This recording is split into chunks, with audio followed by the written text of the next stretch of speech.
my Reds out there. It's a little bit of a late edition, but we are back.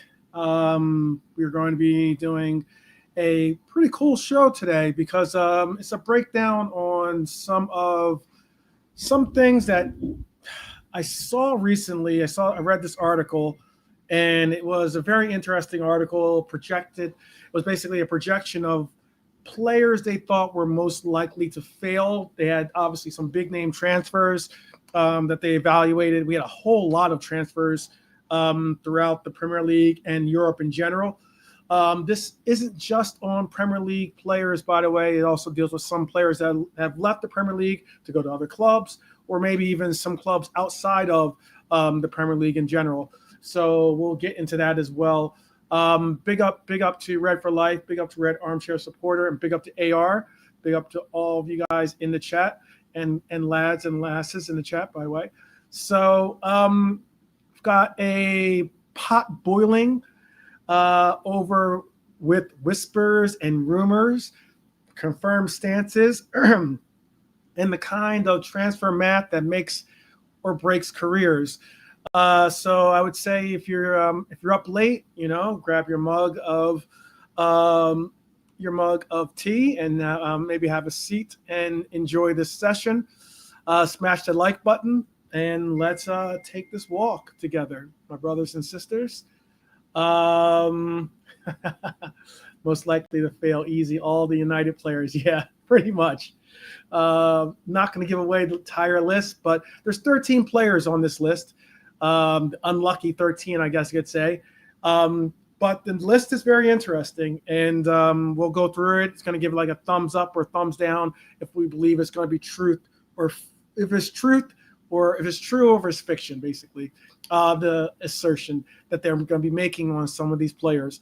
Some of the players that they chose were pretty wild, to tell you the truth, but it is what it is. But before we go into the main topic, let's get in with some of the rumors that are going on across Europe. Some grounded, some I'd say a little bit frothy at that much. Some that believe probably in the recycle bin. But let's just really get right into it for you. Big news, and that is on Chiesa and possibly on Adam Wharton. Liverpool have flat out shut the door on any Turkish temptation for Federico Chiesa. We all knew that I believe the window, it ends tomorrow, but there was talks about Federico Chiesa being maybe moved on to now, especially that we had Isak coming through the doors, that he was going to possibly be moved on to Turkey. We'd already seen these rumors be swirled about him going to back to Italy, and those proved to be untrue. Now that the Turkish window is still open, they figured, maybe there's an opportunity for him to go to a Turkish team and possibly get some minutes with a club out there. But what's unique about it is that before I even get into the specifics, what I will say is unique about it is Chiesa's pretty much already shut down his desire to make sure his desire to be a part of even the Italy squad right now and their push for World Cup. Shout out to John Conway, by the way. I ordered a kit, and one kit that I did order was the third kit. So I've got my order in, and looking forward to getting that kit into my possession. So big up to you too. But back to what I was saying, Besiktas. Well, the Turkish team sniffed around for basically trying to get Federico Chiesa and see if he was interested in maybe going to Turkey.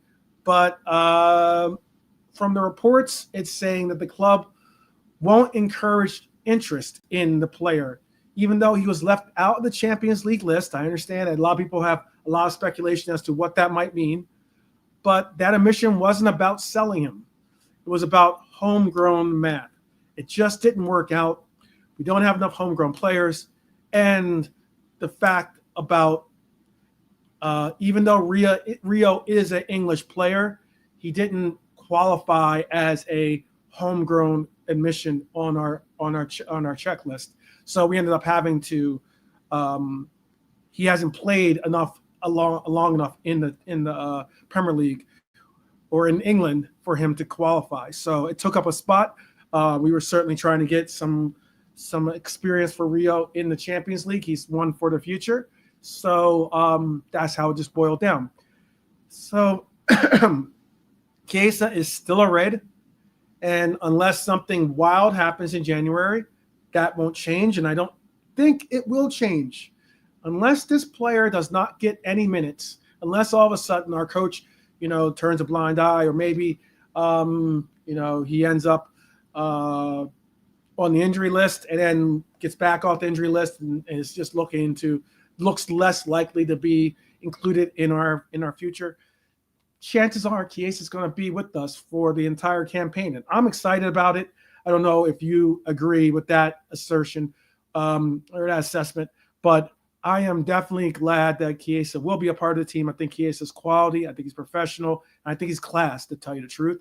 And I'm very excited to see him still wearing a red kit.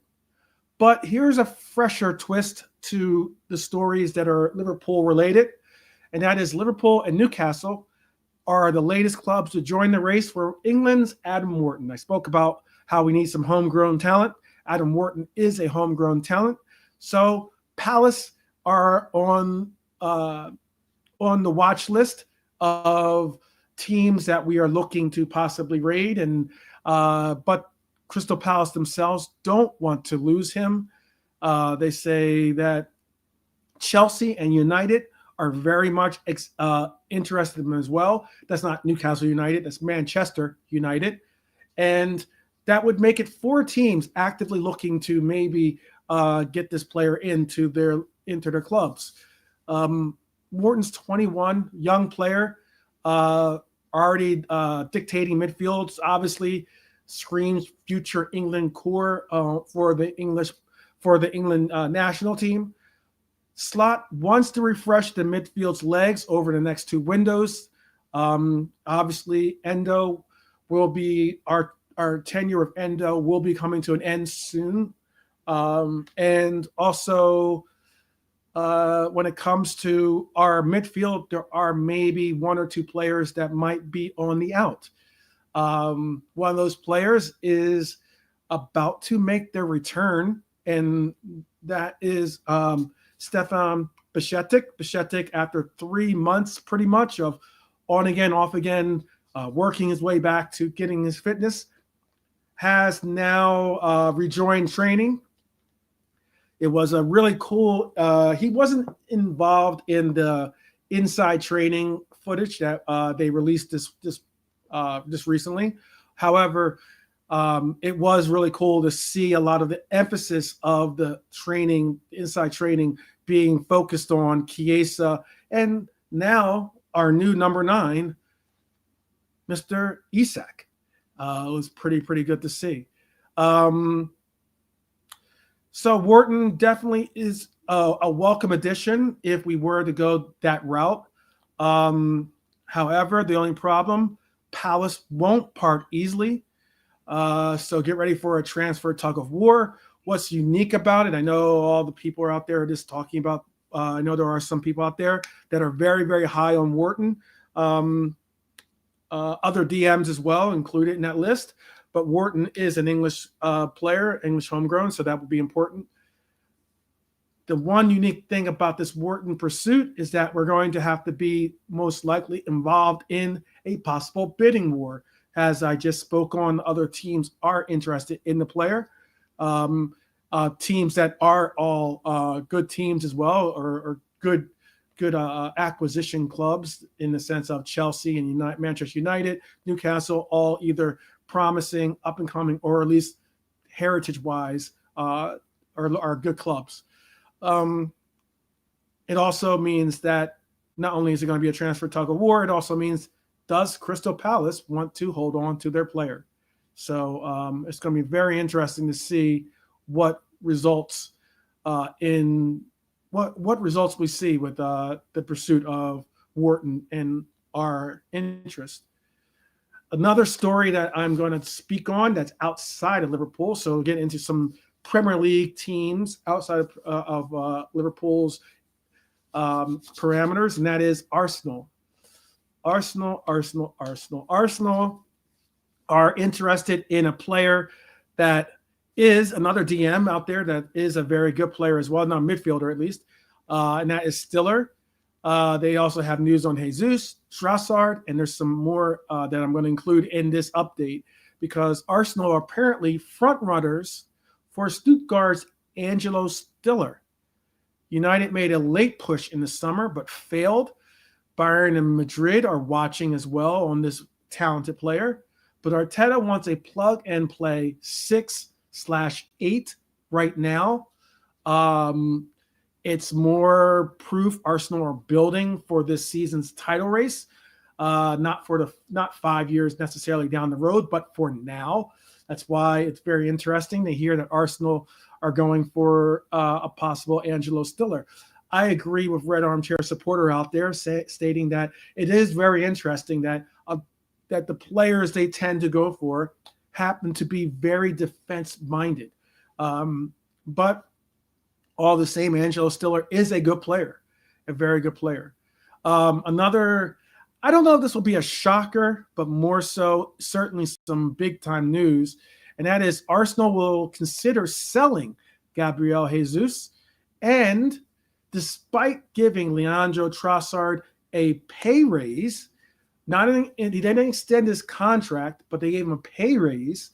They're possibly thinking of letting go of Leandro Trossard in January.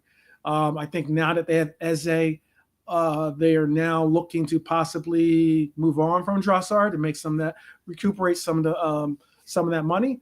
And also, when it comes to Gabriel Jesus, look, unfortunately, Gabriel Jesus has been very, very injury prone as of late when it comes to trying to keep his fitness. It's been a battle, uphill battle, if that, for the player. So it should be very interesting to see where and how that unfolds. I do not believe Eze has a difficult history of injuries, but I'd have to check. I'd have to look for that. Look up that for you. Both are approaching 30, though. Jesus and Trossard, both are on big wages, and Arsenal are taking a ruthless approach towards this. I don't understand why you would have given Trossard a pay raise in the summer. When they did give it to him, it looked like, okay, maybe, especially since they have Martinelli, that they were going to double down and hold on to their left side being a Martinelli-Trossard duo. But now that they are looking at possibly unloading Trossard, and it's a head scratcher because now you have a player on higher wages, a player that obviously isn't on any bit of he hasn't extended his contract, but still is on higher wages. So the next team that he goes to, unless he's going to take a pay cut, he would be looking for wages that are comparable, if not better. So it's going to be very interesting to see how they get to be square with their ideas for the future of their club. Elsewhere in the league, a team that I think has certainly, I don't think Graham Potter's a bad coach. Let me just get that out in the front. I don't think he's a bad coach. I think he's a comparable coach. But I think West Ham are a team that certainly have some issues at its core. And West Ham are apparently in talks to re-sign 40-year-old Lucas Fabianski. just 2 months after he left. It's very, very unique. What West Ham is doing with their program is, I don't know what, but it's certainly a throwback move. But I don't know what they're going to be doing with with Fabianski. It's a unique move, but it's a move that makes you definitely go, look, if he wasn't good to keep, before he turned 40, why are you so desperate to re-sign him now that he is 40? 2 months. It's just 2 months. 2 months ago, you let him go. Now you're rethinking it. It should be interesting to see what happens with that. I would keep an eye on, again, Crystal Palace. Crystal Palace has been certainly a team that has been looked at as being rated. It's why, honestly, I do think that there will be some type of breaking point for their coach, Glasner, and eventually he will decide, I believe he's Austrian, I believe he will decide to call it quits. I think he'll just finally throw in the towel and say, look, this club isn't committed to really pursuing the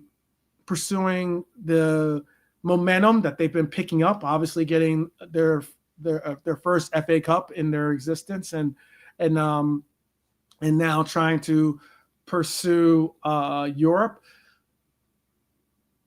Now they're going to have to figure out, they have talks about Wharton that I just spoke on earlier, with not only our club, but other clubs, 3 other clubs, all looking to possibly go for Wharton. They have players like Gahey, who are obviously very important key portions of their back line, that are looking or were prepared to make an exit. Maybe that exit comes in January, maybe it comes in summer, but it doesn't look like his future is guaranteed to be with Crystal Palace. And then finally now, Jean-Philippe Mateta is on the target list for some teams out there. There originally was being reported that Leeds was interested in pursuing Mateta, but now that's cooled off a little bit, maybe because of the price, or maybe because of the fact that his need or his worth to the club is so high that maybe Leeds isn't going to be interested any longer. But now Aston Villa have joined the possible pursuit of Mateta. And I think that's now going to have some people's attention. It has to, at least. Shout out to the streets. Big up to the streets arriving. Shout out to High Lord, by the way, too. Big up to both of you. Emery could use a rotation piece up front, and Mateta would be an exceptional piece for that. There were some people that wanted Mateta possibly for Liverpool. I wasn't one of them. I didn't really. I thought that the market had other players that I would sooner go after. I know Mateta is definitely Premier League proven. He's a very physical player, but it was just the fact that he was on the older side of players that are available, or at least that are being pursued for the striker role. He's a good player, but I just didn't think that he fit into what we were doing here with the club.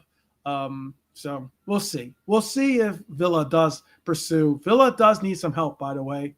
They do definitely need some help. So I could see a real push for Mateta to move, but I could also see Crystal Palace really, really pushing back in not letting it go through. White Hart Lane has some news, and that is that Spurs have news connected to Mayulu, Van de Ven, Basuma, and Betancourt. According to reports, Spurs have made a late swing for PSG's 19-year-old Seni Mayula. It's an interesting run for a player that's obviously a very talented player, young prospect style player.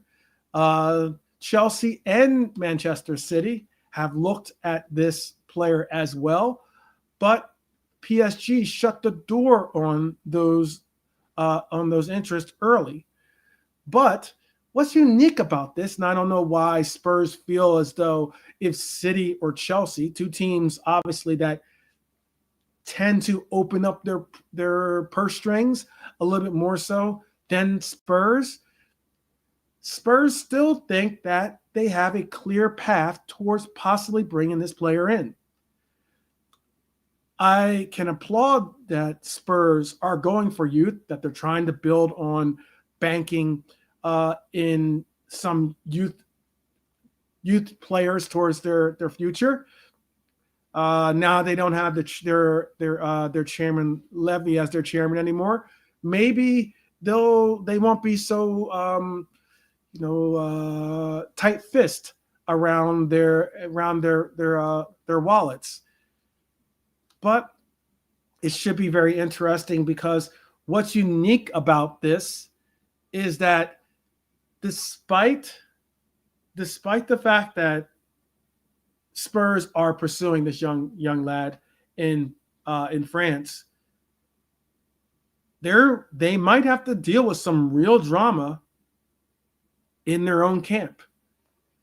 And what I mean by that is there are reports coming out of Spain. You have to take Spain's reports with a grain of salt because a lot of the Spain tabloids tend to be very, very biased and be propaganda driven.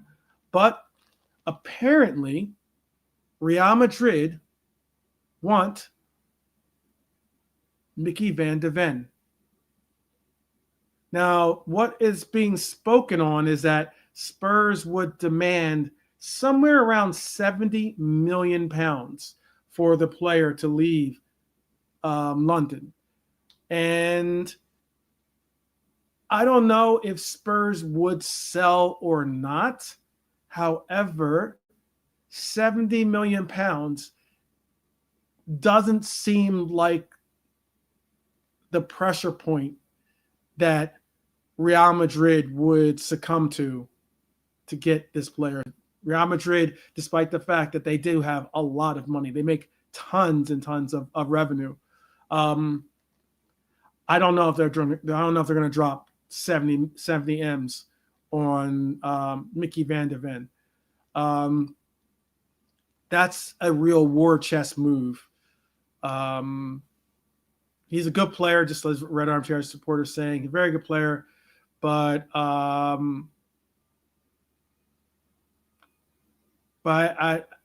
do think that it will be a lot for them to go in for him, considering his injury record as before.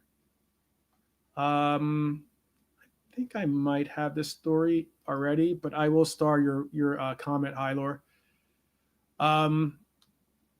But there's also more news apparently for Spurs that is something they'll have to work on.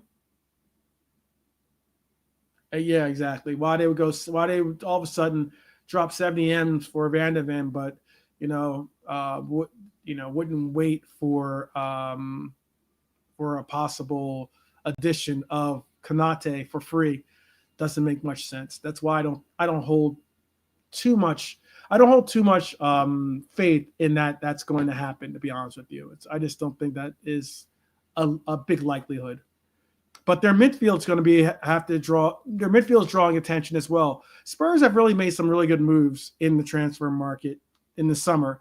I think they solidified a team. They've definitely given Thomas Frank some real weapons and some real quality players to work with and possibly shape the team in his own image with some of their acquisitions.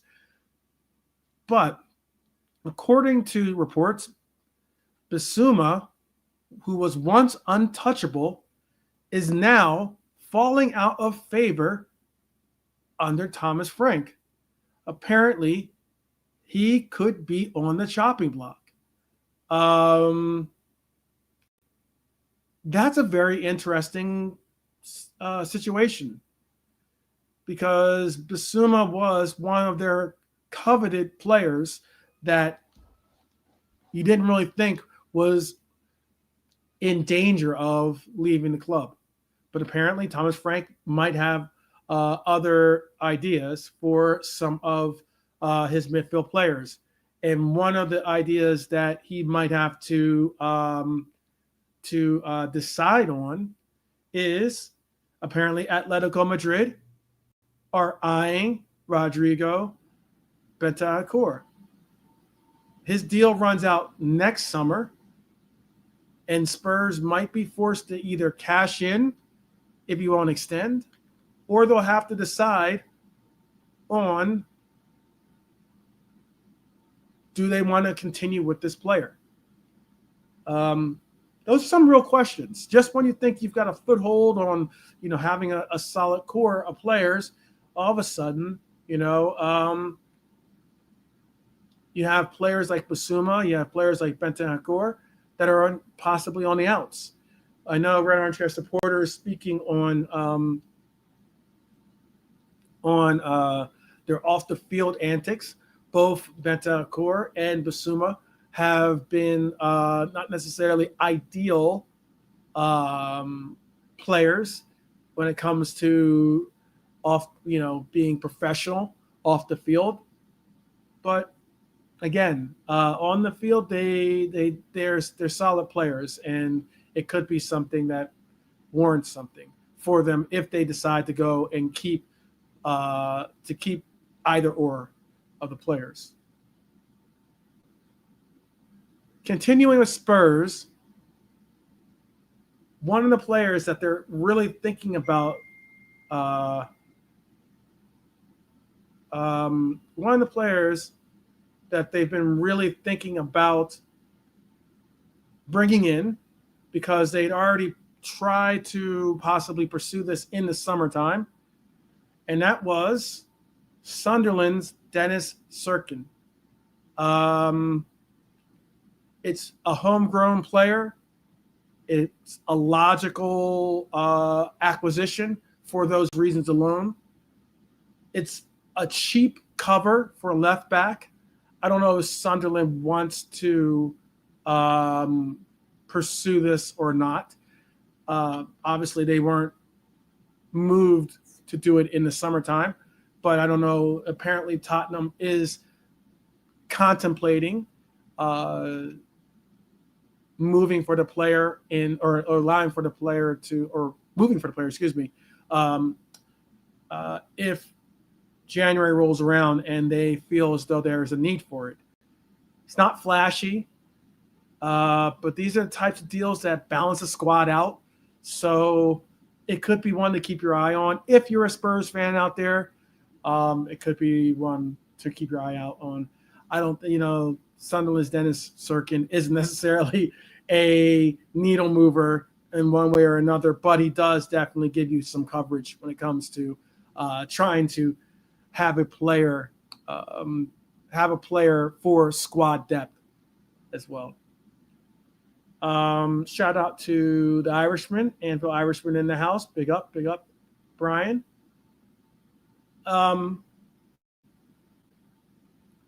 Manchester City are next on my list.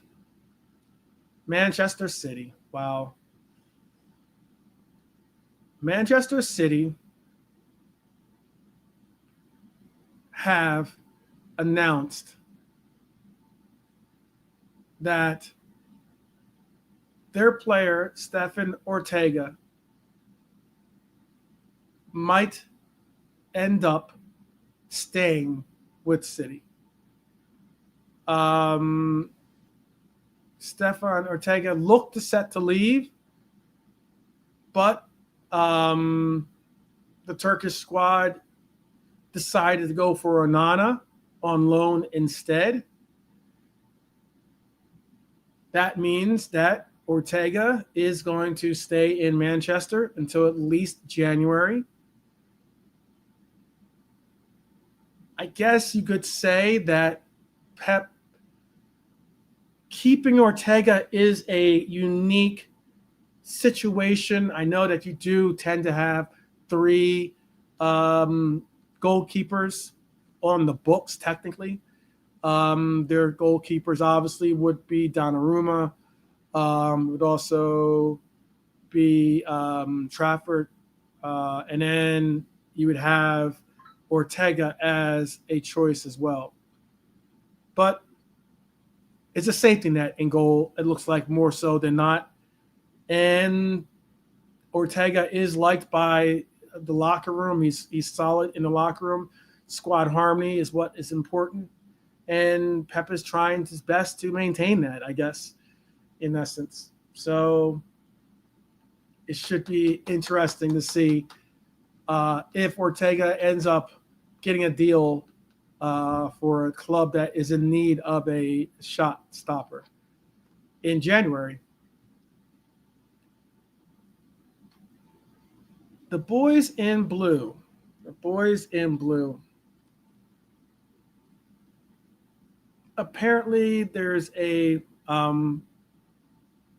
Maignan watch going on for Chelsea.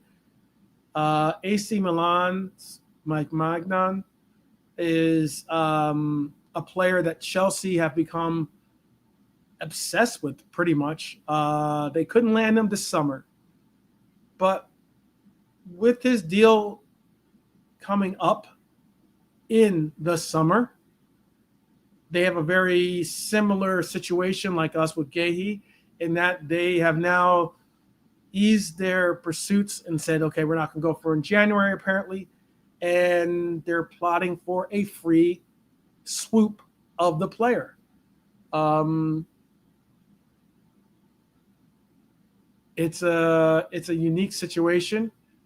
Blues have been waiting 2 years to fix their keeper mess. Sanchez isn't exactly a lot of the Blues' ideal players. And it was why at first I thought that they would try to heavily pursue Kelleher when we were looking to find a landing spot for the keeper. But I'm glad that it wasn't to Chelsea, to be honest with you. So the fact that they're now figuring out what they're going to do with their keeper's position should be interesting. Very on brand for Chelsea to be pursuing just another situation. Shout out to Edward, by the way. Big up to you, Edward. Big up on joining us. Let's see. What are some of the other rumors? The other rumors that I have on Kick is somewhat Chelsea related, so that's why I have it here. But I also know that it is still Liverpool related as well. And what that is that apparently Lyon's Malik Fofana, just 20 years old, electric on the wing, certainly a very, very talented player on the wing. Obviously, he drew eyes from both us and Chelsea during the summer. But this is one of those not yet, but maybe soon deals. That's at least what the scouting reports are coming back with. Clubs always do their homework. We know we get a lot of we have a lot of players that are scouted analytically and with the eye test as well. And he is one of those players that his resale value is certainly something that is palatable for not only us, but maybe Chelsea as well. So I would file it away as one to certainly keep an eye on. I don't think that we'll get the player in on January. I'm not saying that we're going in for him on January. I'm not an ITK, so who knows if I could be right or wrong. but I definitely would say that I'd look at this player being an option more so for the summer of next year, as opposed to, especially, we'll keep an eye on how he continues to develop in France, and we'll just, I guess, take it from there. But I think that something that is really, really fun to talk about is something that's going on at Forest, and also interest on a player by Newcastle, Manchester United, and Villa, who are very interested in a player in particular, separate from Forest at least. And that's Athletic Bilbao's, Daniel Vivian. He could be priced at about £35 million. Newcastle, United, and Villa, Manchester United, to be. I want to make sure I'm being not only accurate but also respectful, because I know Newcastle is Newcastle United as well. So Newcastle United and Manchester United are also part of the clubs that are circling possibly for this young man. He's got prime age value for a Spanish center back. 35 million is certainly a palatable price for a La Liga talent. It should be interesting to see if they end up pursuing this or not. I know that Newcastle is looking to fortify their back line. I know United need help with their back line. I don't know if this is the move that Amarin will get across the board for them in January. But Villa certainly could use some help in that back line. And I think that this could be a player that Emery could definitely use to help right the ship at Villa. Villa needs some help. I mentioned it about Mateta earlier. Villa is a concern for me. I have faith in the fact that Emery is a talented enough coach that he should be able to pull it together. But who knows? And you're right, Red Armchair supporter. Amarin might not be there in January. Who knows if Amarin makes it all the way to January or not? It will be very interesting. I know also, though, that there have been reports that I don't understand why, but there have been reports that Amarin might be getting a contract extension. So just to show their commitment to the coach. So and give his vision and give his reshaping of the club time to really form and come to fruition. But it's neither here nor there. With me on that one, I would love to see him get a contract extension because I'm not a huge fan of Amarin's ability to hold it down for Manchester United, that is. But one story that's out there that's so interesting, and that is, when I saw it, I was like, surely this is like a story from The Onion, or like this must be a joke. But we all knew that Nuno was going to be dealing with uncertainty with this position at Forest. He's been let go. And now they've brought in Ange to hold down the reins for Forest, giving him a 2-year deal, I believe it is. And apparently, Forest is thinking of raiding his old Spurs staff, not club, but staff.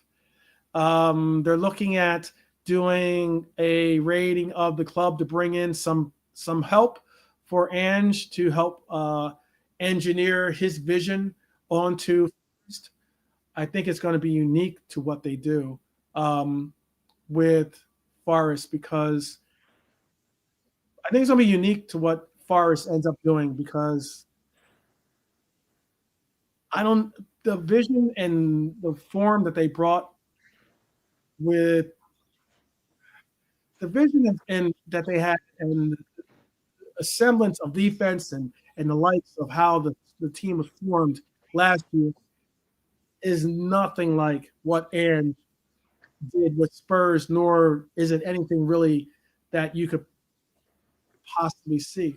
But Miles Jednick, Nick Montgomery, and Sergio Raimundo are all linked to leave Spurs and go to City grounds. And if it happens, Forest would get a ready-made back room for Ange to be able to put some things together and really decide if uh, give them a prosperous go. Um, we have we have only have two more updates, I believe. Yeah, only two more updates in my rumors, but we have um, Brian joining us. How are you doing, Brian? Yeah, I'm good. What are you doing? You just seem to be. What are you doing here? What, I mean, I'm just reading out, just giving out some rumors, giving out some updates as to what's going on in the uh, in the world of just Premier League updates on some of the clubs and some of the ideas of what they have going on, some of the rumors that are circulating. oh, okay. Um, Cool. I was just wondering. Yeah, I was just wondering what was happening. If you were talking about play, yeah. Just oh I well, suppose no, to like now the know, 13, the if I you might supposed be to like on. know who these players are or something to rate them or anything like that. Oh yes, no. Well, the main topic or main subject of what I do have coming up is there was an ESPN piece that basically did this thing about, it was basically players they projected to fail, or have a projection of not yeah, a projection of I don't. failing. That They sounds had this fun. algorithm that they have that, Oh and God. it's a very unique 13 players. Right. I'd say 9 to 10 of them are actual Premier League players. Some of them are players that have left the team and going on to other portions of Europe. Some are still in Europe. Um, That's a bit mad, isn't it? No, oh, no, yeah, sorry. Yeah, you're going to get to it. Sorry, I'll let you know. I'll let you get to. Okay, cool. All right, that's it. yeah, I yeah. I don't only have worry. two more. I only have two more. The other two rumors I have are quick ones too. I have Oh, Wolves. but no, sorry. Just the one thing you were saying. Ange is Greek. The owner is Greek. I know this. Yeah, Is that yeah. is that is that enough? Is that probably just enough? Maybe I is that know. enough to hire a guy? It seems like it. That's what's funny is That's that a crazy, crazy yeah, scenario. some of the, I think it was the ESPN FC broadcast that was watching, was highlighting that portion, that's saying that even that might not keep him from feeling the wrath of this, because their owner is kind of a loose cannon. Well, he's somewhat of a wild card when it comes to you know kind of shooting from the hip, you know when it comes to this making Well, decisions. I'm not sure if you remember at the beginning of last year when we did sort of the Yeah, one yeah, variations. I said Nuno would be the first manager to be sacked. because Some of people that said reason. why, and I said not because of anything Nuno would do, because the owner's a fucking lunatic, Yeah, yep, basically. yep, But yeah, Nuno went and had one of the greatest seasons of all time, and yep. then got sacked. So And then probably even more lunatic-y kind right. of. It was Ah, reported that, like, apparently it was more to do with Edu, um, yes, than yeah, it he was fell out with Edu. Yeah, right.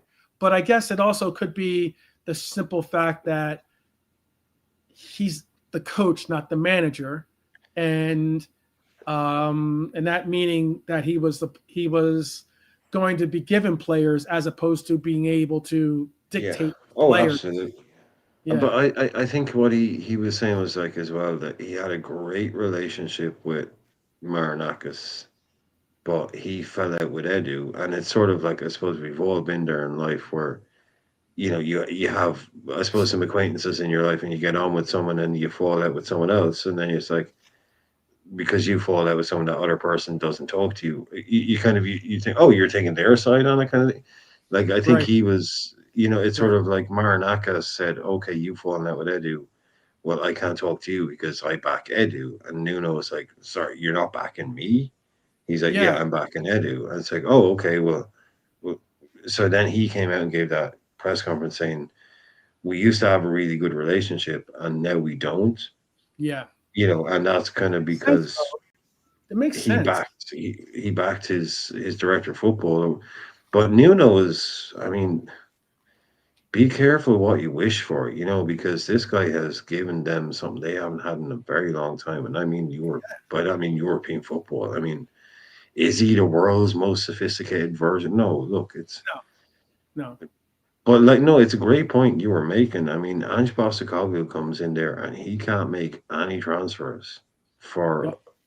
a lot, enough time. Like that's a team set up to play like Nuno, and Ange plays very different to Nuno. You can't make any transfers. I mean, we all know how that goes usually. Yeah, and that's why again, I think this obviously reeks of of this hiring being probably a probably the owners, like, oh, well, I can make it work. I can make it Mm, work with Ange, despite the fact that Ange basically certainly won them something. I get it. He won Europa, which is a feather in his cap, but he also had a club that was like, what, 16th place or 7th mm, or 16th, 17th place or something like that. mm. 16, yeah, 15, 16th. yeah. Yeah, 18, That's 19, 20 went down. Spurs. No, they came, yeah, 15th and 16th, yeah. So I think Spurs were 15th. West Ham was the other one down there. I know. Yeah, West But Ham was. yeah, I mean, it's, Yeah, and yeah, I I know think, yeah, Manchester United I ended can't up. remember who, I think Spurs finished above United. Yeah, no, no. I think United finished above Spurs. Or did they in the end? Yeah, maybe, right at the end. United ended up finishing. I can double check, but I think that's how it went down. Is United I finished thought there above. was one team between them and the bottom three. I thought there was like the bottom three, then West Ham, then Spurs, then United. I can double check. Let me So double. that was yeah. He just did such a great job, but it's just like such a. I mean, is Chris Wood an Ange Postecoglou striker? Is Milenkovic uh, Yeah. an Ange centre half playing a high line? I know You know what's Rio could probably do it. funny? Was that? Where was that? 'Cause Who's the I other heard guy? this, and this is what like kind of apparently Nuno wanted to bring in Traore, Adama Traore, Yeah, and you had could see him in a Nuno team. Yeah, you can and had absolutely see him in he a told Nuno him team. like go, yeah, yeah, your own one. Yeah. By the way, Tottenham finished 17th. It was Spurs 15th, Wolves 16th, Spurs 17th. Oh, Wolves. Yes, Wolves, not West Ham. Wolves. I mean, they're well Wolves. above finishing above relegation. I mean, they're 13 points above relegation, but still, Yeah, well, yes, yeah, true. Yeah, I mean, yeah, the points that's gap just was 'cause- was yeah, yeah, that's just because those three teams below them were that much, just that, just shocking. Yeah, yeah, exactly. just that Just, shockingly bad.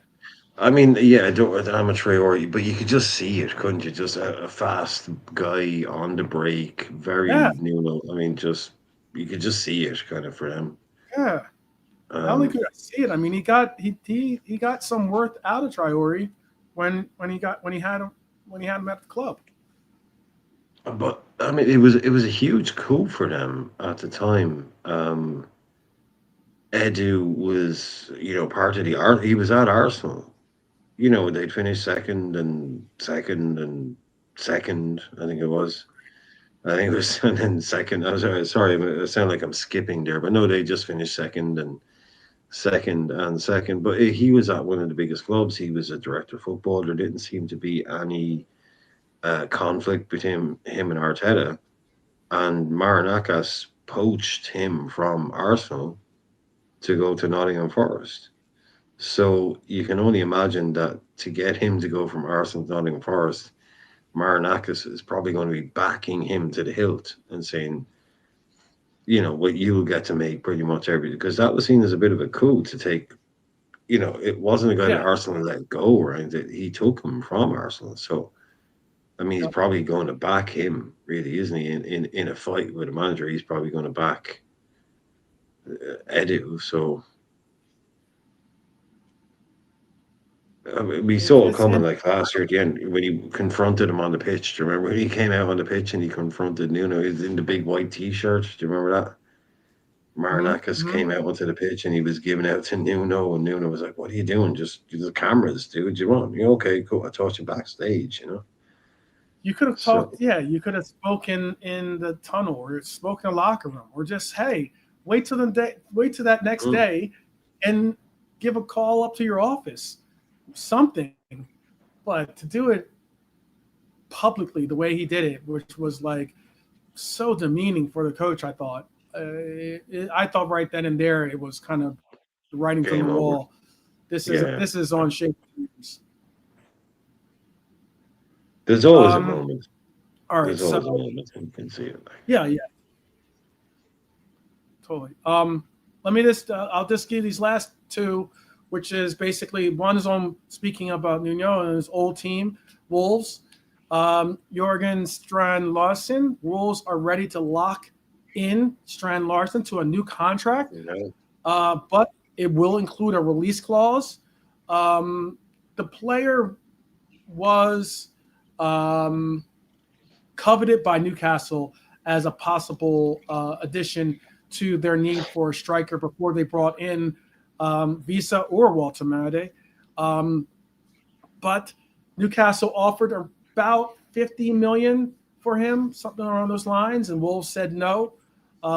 They know his value is only going up, and I think that he is one of the few promising players on Wolves, that's left that could possibly save them from relegation. Even though I think that they will be fighting to either stay out of or um, fighting their way to break out of relegation.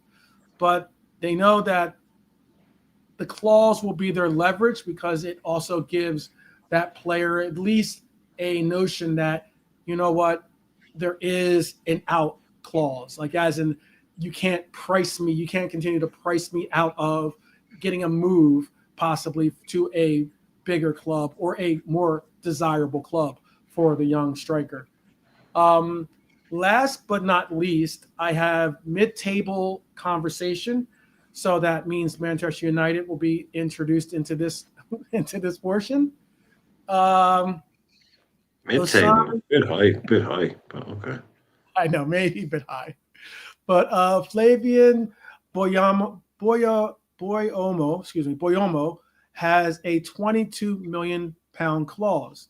That's very budget friendly, and apparently it is very intriguing to a lot of mid-table teams that have decided that they will target that player during the January window. So it should be interesting to see which mid-table team does go for it. But even United has apparently put an interest in that player as well. The United rumor mill never sleeps, though. They obviously they're hoping that their Onana loan to the Turkish club that I mentioned earlier can end up making him so palatable that they can sell him in the next summer, and they want to obviously recoup some of the money that they spent on him. They're chasing Zeno de Bast from Sporting. He is a 21-year-old Belgian center half, but Arsenal and Villa are also in pursuit of this player too.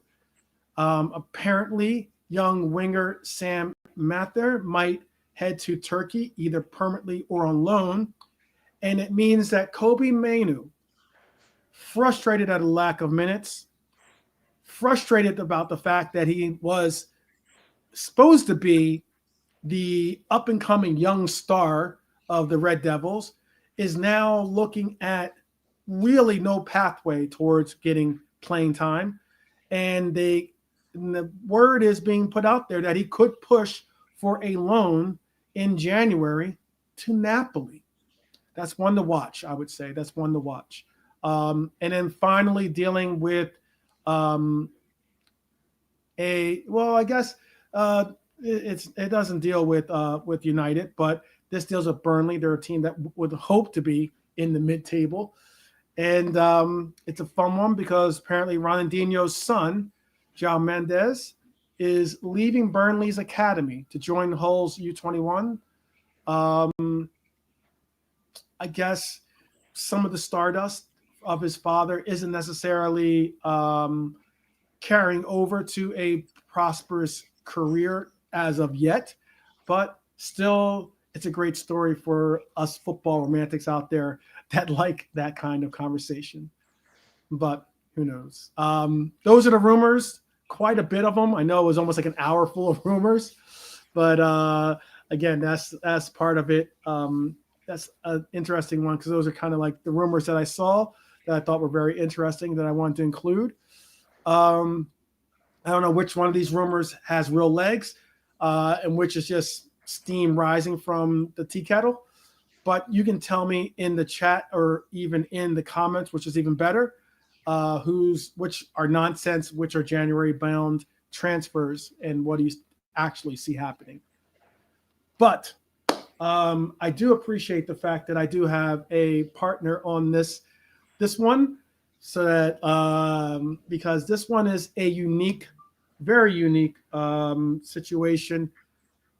This is going to be a depiction of, do we think this is fact or fiction in essence? Is it thumbs up or thumbs down in the assessments done by the ESPN writers? They created an analyst algorithm that when it was put together, it really is supposed to figure out who's most likely. What's that? Am I breaking up? Am I breaking up? Is that what you're saying? Yeah, you're broken. Yeah, well, I'm trying to. Yeah. Okay. Let me make sure, because I know that I can. I hear you're breaking up to me, but hopefully I'm not breaking up. Hold on. I'll hear that. It should be. I should be okay. I don't have much that's open. Am I still breaking up or am I good? In the chat, please tell me if I'm. I know Brian's saying I'm. Frozen. Oh, now I'm frozen. No, Red Arm saying he can hear you, but Brian is gone. Okay, well, yeah. Now you were back for me, but you were breaking up badly. Your avatar is missing now too. Yeah, that's gone now. That's weird.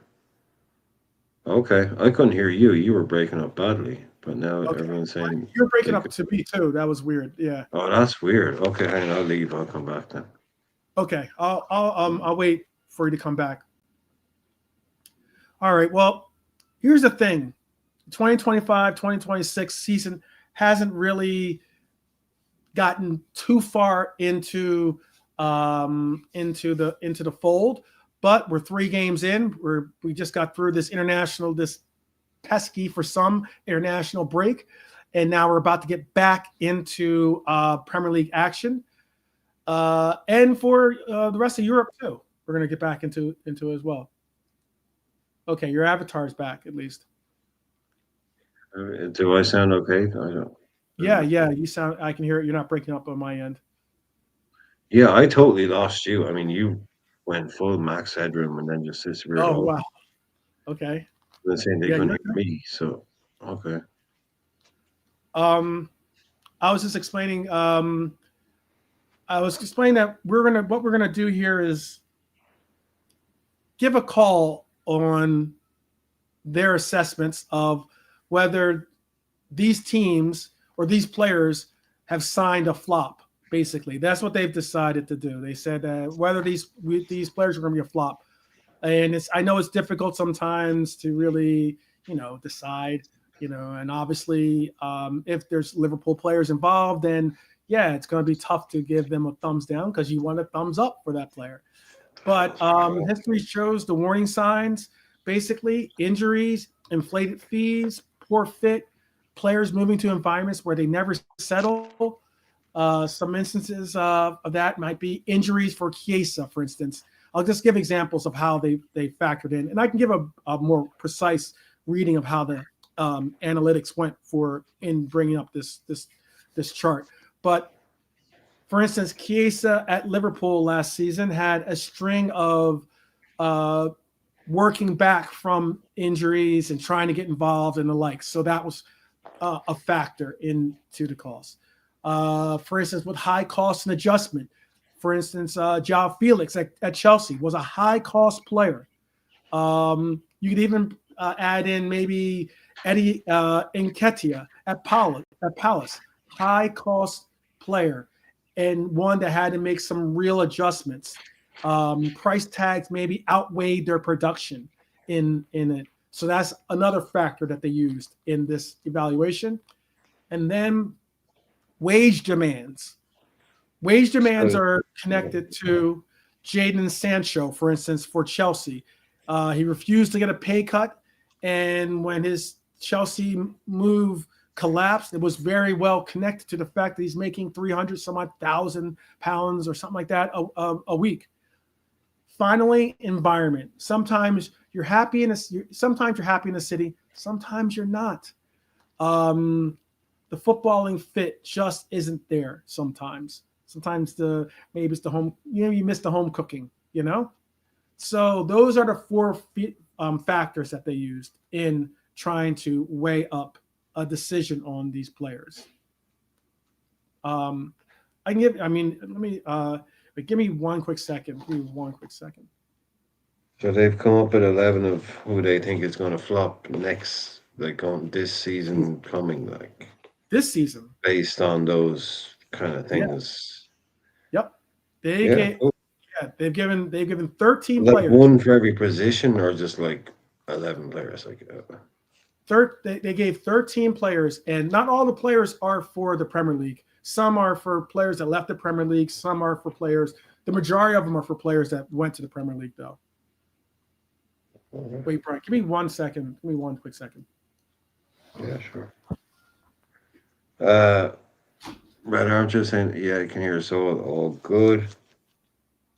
I'm surprised you can hear anything. There's probably some turf cutting going on instead. If they're not killing pigs or something like that, No? No? Okay. I'm going to guess, with Verts being this, who could be the floppy Liverpool? Who could be the Liverpool player that they think is going to flop? Yes. I wouldn't be surprised if they went with Verts. It's going to be interesting. I can give you a more. I can give you like how they worded it in the. No, it's fine if you just go ahead and bring it. Okay, so we've just had a 446 million pound summer. Isak at 125, Verts at 120. Let's call it. Ekitike, Frimpong, all big name deals. These lads don't get a grace period. They'll be judged by Christmas. Everyone knows it. Some are even judging them in 3 games in, basically, because price tags scream louder than performance whispers, apparently, for some out there. So ESPN created this projection model of the biggest reaches out there. ESPN paired a football writer with an NFL analyst because they utilized this system to create it for the NFL. So they adjusted it, obviously, because the ESPN football writer is it's soccer writer, however you want to refer it. It's not American. You're confusing me. Okay. So is this just their predicted flops of the season? Is that what it is? Yeah, like who the biggest reaches, like as in the biggest reach. What's the biggest? Okay. If that's what but they're predicting these people to. Yeah, like as in there's a high likelihood, like as in the money that they spent, as opposed to, like, the same way I was just saying about like Okay.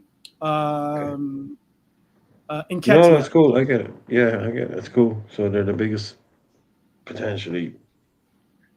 Okay. Fuck 'em. Let's see what Yeah, they say. yeah, it'll be interesting. I have actually I put it into so we can have some slides as well to go with it. But again, what they did was they compared transfer fee to current market value. They factored in age, and they project whether the value rises or falls in a year, basically. Um, It'll be very interesting to see who they flagged in this one. So these are the top 13 most risky transfers out there, most likely to possibly flop. All right. So let's begin. Let's get into it. I'll make this larger so you can see the graph. All right. So first, we have Martin Zubamendi at number 13. And these are in order, by the way.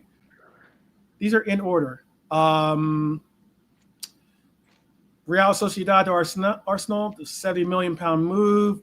Market value is 60 million. It's a win now. The 16 minus 16.7% is like basically what they evaluate as being what the drop off will be for this player, in the sense of like his market value and everything else, and if they can move him for more money if they wanted to, within the upcoming window. But Arsenal's window screen, win now, worry later. They've gone all in on players age 26 and older, which is very interesting. Zubamendi's a tidy midfielder, no doubt. But the Gunners dropped 70 million with transfer market only, when transfer market only had him at 60 million. So they overpaid for him. That's already a 16% drop projected inside a year. This is utilizing transfer market prices, by the way, quite a bit. All right. Yeah, exactly. I mean, to say, yeah, but the overpay is sort of, Right. This is utilizing transfer market yeah, as it's just being the overpaying staple, according to by their the way. numbers. Yeah. What they're analyzing it as is that it's like buying a brand new car and watching it lose value the second you drive it off the lot. Arsenal fans are hoping that Zubamendi will provide something to their midfield, but it's a unique situation as to what is going to happen with Zubamendi in the midfield, considering that apparently Arsenal are already trying to procure, as I mentioned earlier, Adam Wharton's signature as well as there's another DM as well that they're interested in as well outside of England. So maybe Zubamendi isn't exactly their most likely future, but he is at an age where he's 26, so he's got years still left on the treadmill. I have a thumbs up or a thumbs down. That's basically, do you think this is I fact don't or have it as fiction? a Do you think that do you think it's fact or fiction, Brian, that Martin Zubamendi is got well, no, he's not. I mean, he's no. He's number one. Uh, they're not if they it's cute that Arsenal think they can get Adam Morton. Um, if he's available, yeah, that's not going to happen. I don't see. He's one of the most Arsenal players of all time. So even if they don't do well, I you mean, if think they don't win the league, I can still see him like just being really good for them. So do you think I can't look at it really this way see too? Do you think him he's being gonna a failure for them. look at it this way? Do you think his value is going to go up or is it going to go down? Oh, I'd is say, that the question? Is his monetary value going to go up or down? Is yeah, that the like question? is his market value going to go up, or Oh, if well, it, if that, I don't know. I yeah, I don't would know. look. No, I don't know. But I don't think he's going to be a flop for Arsenal. I don't know if his market value go up or not. I don't know. I think he's going to be a flop. Okay, so thumbs down. I suppose. I just he's just like Zubimendi, Arsenal. He's just like the most fucking Arsenal player of all time. Just tiki taka, sitting in the midfield. They'll probably get their money back, I suppose.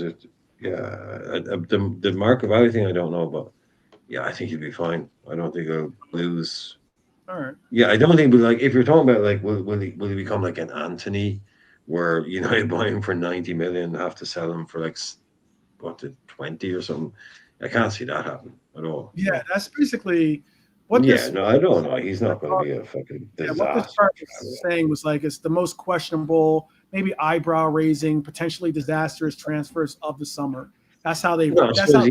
if you had to sell them again next year, they'd get their money back. If they like for some reason they sold them to Madrid next year, they'd get their yeah. He wouldn't be like, oh God, he was terrible. Let's sell him to Betis for 20 and just get out of the deal. Yeah, no, definitely not. All right. See, Arsenal fans out there. I didn't contend against his assessment of thumbs up on this one. Trying to be non-partial on this. So next on their list at 12, they Oh, had Jesus. Urson. He's gone from Flamengo to Zenit. Um, the fee Oh flat to fuck. value upsided cap at 28. He's a 17% difference in true market value, or minus 17% with not only market value but also with age and the likes connected. He's 28. He's straight to Russia, paid what he's worth. 20. Here's the punchline: Carlo Ancelotti named two Zenit players in Brazil's squad recently, and neither of them were Gerson. So Zenit paid Champions League money for a guy who's not even on the national team's radar. File that under questionable is what basically I would put that as. But it is unique that Zenit do have. I didn't know Zenit until this article had two Brazilian players on their team. To be honest with you, Yeah, they always yeah they've the South American market is Zenit have money, big money. They always mm, had. Jeez, I that's a mad one. Yeah, Flamengo at Zenit. Yeah, they're not ever. Yeah, they're not making any money on that. yeah, What they're saying, yeah, they paid what he was worth. Gerson, he was in New York before, I think, but there could be other Gersons. You know what I mean? It's probably yeah, just a nickname. Well, it's yeah. obviously just a nickname, but Flamengo to Zenit 25 market value 25. Yeah, don't know, Because don't the only know. way, basically, what this is saying is the only way his market value is going to go up is if he has a good year. But if he has a bad year, it's obviously going to go down. And for what they paid for him, all the factors that they put into their algorithm, they say it's going to be. I can agree with you on that one. I Well, think the he fact, can't go up. He can't go up because all he can do is do it in Russia. They're banned from Europe and stuff. He can't do Champions League stuff. He can't. No one's going to be watching Russian football. He's just going. So yeah. All right. Next on the list, this one might be personal to me at least, but next on the list, Lucho, Luis Diaz. History says 28-year-old mega fees oh, rarely age well. And Liverpool fans, I will say, those of you that love Lucho still, brace yourselves. He was a phenom for us last season. Absolutely showed his worth and actually possibly engineered his way of getting a high price transfer plus a high price salary out of Bayern Munich. Byron splashed 70 million euros on a 28-year-old winger. Historically, that's not a great acquisition. Hazard, Griezmann, Lukaku, all huge fees at that same age, but all had pretty much massive letdowns considering what the money was spent for them. I hope personally Diaz's sake he breaks the cycle, obviously, but some at Bayern don't think that he was worth the money either. Namely, some of their former greats, even maybe some of their upper executives have questioned sometimes the money that was spent out for him. But I think Bayern may have just booked themselves a ticket on an investment that they're going to have to really see work out. I think he'll work out, by the way. But what do you think? I know people are going to say I'm partial and biased. Well, if the question, I mean, if I mean that's changed. If you're talking about workout, I mean, that's about football. Like everything else has been about like 70% will they make money. Mm-hmm. That's all the other ones are. So if it's doesn't really matter what his name is, the chances of them buying him for 70 million at the age of 28 and selling them for more, which seems to be the criteria, that's not going to happen. Either, yeah, or at least comparable. I mean, like even if it's 50 million, at least it's not something where like he drops down to like, drops down to like a price like Sadio Mane dropped down and dramatically in price, unfortunately. No, I mean it's just despite it's just changing the criteria for him. If it's I don't know, like, but they'll probably get their money back if they do what I think they might do, which is sell him in a year to Saudi. Yeah.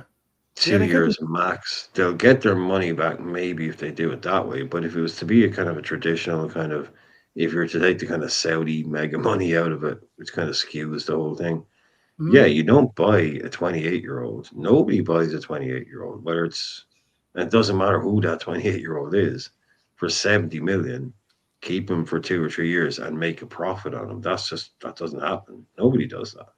Doesn't matter who the player is at that age, that price. So, yeah, they've invested in him. I wouldn't be shocked if they kind of tried to flip it because Bayern seem to have money problems at the moment somehow. I don't understand. They seem to have money problems. Yeah, that doesn't make any sense at all to me. But yeah, that was the story that came out, was that they were comfortable buying him at that price, even though they knew, like, 28-year-old mega fees don't really age very well. Right. But because they thought they would be able to get at least 90% of their money back selling them to Saudi soon enough. I mean, I don't know what's going on with Bayern at the moment. They didn't used to have to act like that at all. No. But if you're just talking, do you buy a 28-year-old for 70 million and get your money back in the European market? No, of course you don't. But if he wins you European Cup, your shout for Saudi Arabia is a good shout, though. But that was just from that Byron Spaces guy. That's not from me. Like, that Byron Spaces guy was coming out and saying there's already like a feeling at Byron that even if they do spend this money, it's a lot, but it's okay because they think that they'll be able to get it back from Saudi in 2 years. It's just like, what the fuck is Byron just used to go out and buy who they wanted. They didn't have to worry about this kind of shit. So right. But weird. That's also constituted on he plays well enough to warrant them to get a move. Like if he goes and flops, then obviously he's not getting anywhere near. Oh yeah, but he hasn't. I mean, he's in the goals already, isn't he? I think he's he is. I think that's why they'll get their money. No, I think they'll break even. If you add Saudi into the equation, I think they'll break even on him to a degree. I think they'll break even. I'll give a thumbs up. All right, so the next on this list for them we're in the top 10, and they had Kingsley Coman.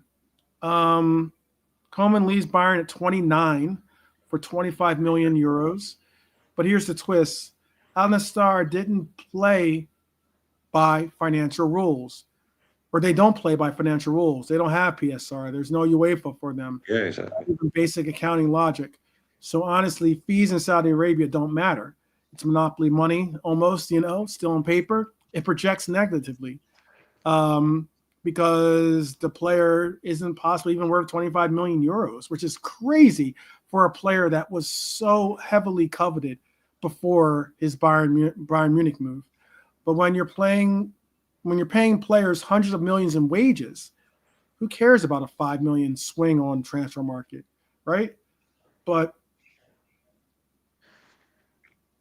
this player uniquely, what a difference, a couple of years makes for some of these players. There was a time when this player was connected to Liverpool.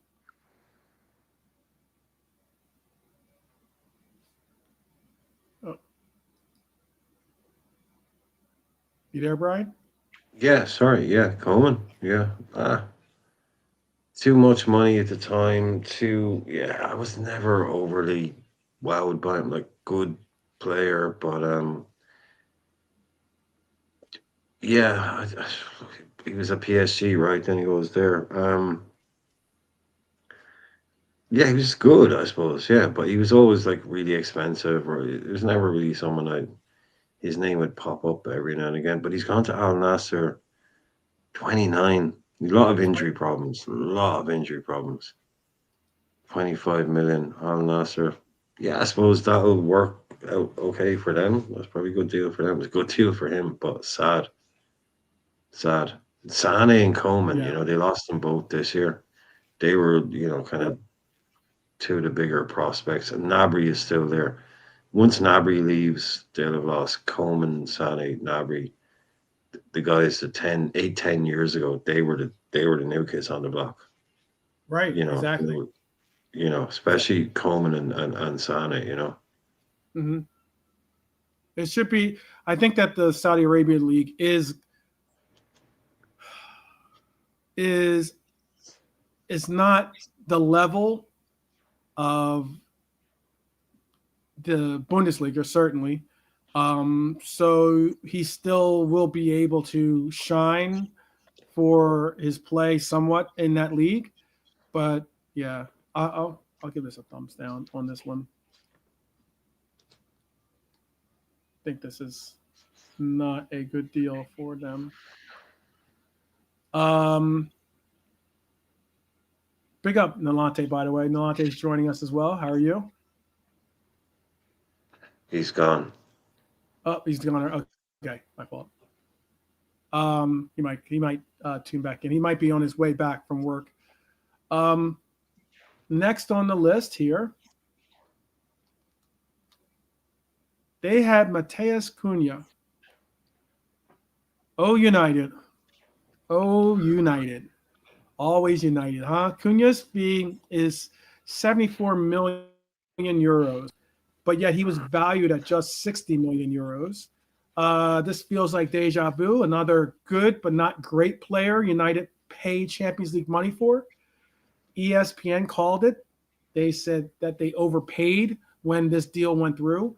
But wait, it gets better because another Red Devil might be on this countdown. Fingers crossed. But you know what is wild, Brian, is that I saw a feature done by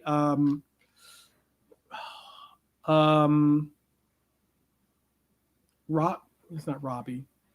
He's a Chelsea commentator, Chelsea content creator at least. He's now he's on Talk Sports sometimes too, but he used to be on the Kickoff.